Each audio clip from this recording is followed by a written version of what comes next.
बढ़ चढ़ कर बोलने वाली है, तूने जरूर कुछ अनाप शनाप बोला होगा और मेरा मन कहता है कि तुझे लक्ष्मण ने दंड दिया है।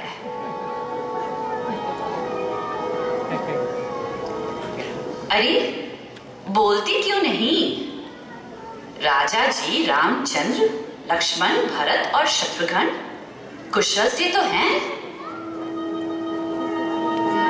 हे रानी, हमें कोई दंड क्यों देगा? मैं किसके बलबूते पर बढ़ चढ़कर बोलूंगी? जिन्हें राजा युवराज का पद दे रहे हैं उनके अतिरिक्त तो और कौन कुशल है? आज विधाता कौशल्या के अनुकूल हुए हैं। यह देखकर उनके हृदय में गर्व समाता नहीं। रानी, अब स्वयं जाकर वह शोभा क्यों नहीं देख लेती जिसे देखकर मेरे मन में क्षोभ हुआ है? आपका पुत्र परदेश में है, सौतन का पुत्र राजा बन रहा है और आप कुछ सोच क्यों नहीं रही? यह भी जानती हैं कि स्वामी हमारे वश में है। आपको तोषक पलंग पर बड़े बड़े नींद लेना ही बहुत प्यारा लगता है। सौतन और राजा की कपट भरी चतुराई आप देख नहीं रही। बस चुप कर, घर फोड़ दूंगी।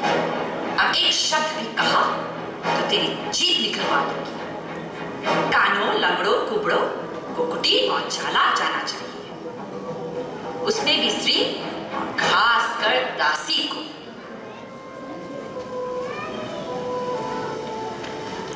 मंथरा, मैंने तुझे शिक्षा देने के लिए बात कही है। मुझे तुम पर स्वप्न में भी क्रोध नहीं। सुंदर मंगलदायक शुभ दिन वही होगा जिस दिन तेरा कहना सत्य होगा।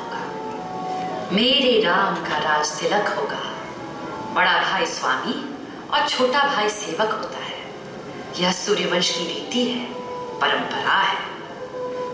राम मुझे प्राणों से भी अधिक प्रिय है। उनके तिलक की बात सुनकर तुम्हें शोक कैसा? सारी आशाएं तो एक ही बार कहने में पूरी हो गई। अब तो दूसरी जीभ लगाकर ही कुछ कहूंगी। मेरा अभागा कपाल तो फोड़ने ही योग्य है। जो अच्छी बात कहने पर भी आपको दुख होता है। झूठी सच्ची बातें बनाकर जो कहते हैं, हे रानी, वे ही आपको प्रिय है और मैं कड़वी लगती हूँ आपको। तुझे भरत की सौगंध है, छल कपट छोड़कर सच सच कहा। तू हर्ष के समय विषाद कर रही है, मुझे इसका कारण बता। देवी, विधाता ने मुझे कुरूप बनाकर परवश कर दिया।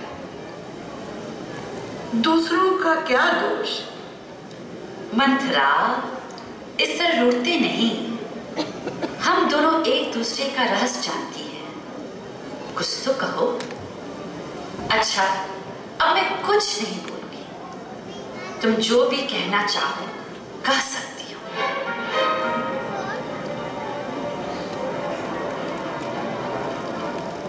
मंथरा, मुझे आदेश देने के लिए मजबूर न कर।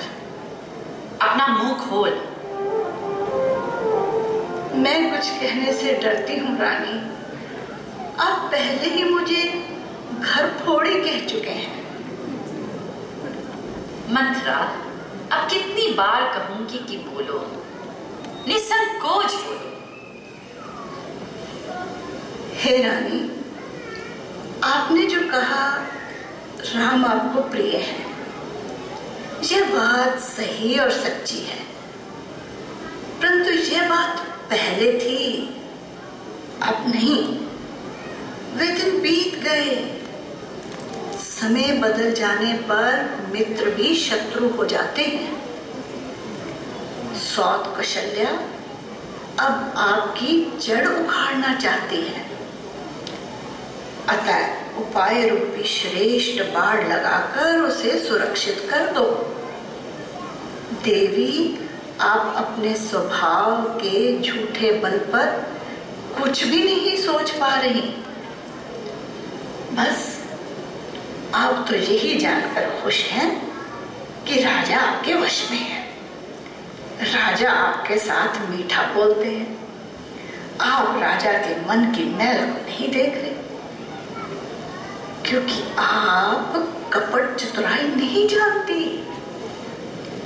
इसी से ही हे रानी कौसल्या रानी को आप खटक रही हैं।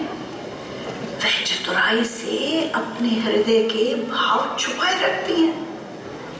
भरत की अनुपस्थिति में राम को राज तिलक के लिए लग्न भी निश्चय करवा लिया, और पूरा पखवाड़ा बीत जाने पर भी आपको सूचना नहीं, जबकि सारा राजमहल सजाया जा रहा है। राम का तिलक रघुकुल की रीत है।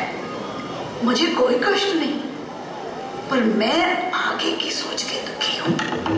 नहीं नहीं मंत्रा, ये सच नहीं।